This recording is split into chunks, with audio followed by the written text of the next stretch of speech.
অনেক সময় আমরা দেখেছি পরিবার থেকে শুরু করে অফিস, সমাজ, এমনকি রাজনৈতিক দলেও যারা চুপ থাকে তাদের কোনো সমস্যা হয় না।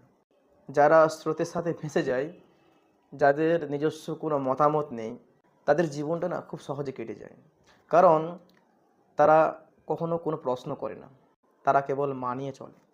কিন্তু একটা প্রশ্ন, চুপ থাকার মূল্য কী?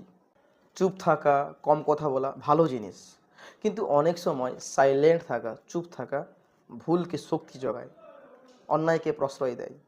যখন আপনি প্রশ্ন করবেন, এটা কেন, এটা এভাবে হলে ভালো হয়, এটা হওয়া ঠিক হয়নি, ঠিক তখনই দেখবেন আপনি কিছু মানুষের চোখে অসুবিধাজনক হয়ে উঠবেন।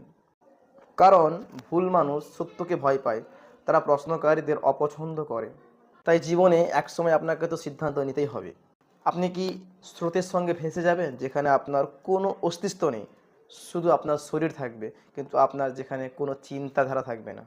নাকি ভুলকে সংশোধন করে এগাবেন যেখানে আপনার চরিত্র আছে, যেখানে আপনার সিদ্ধান্ত আছে, যেখানে আপনার সাহস আছে?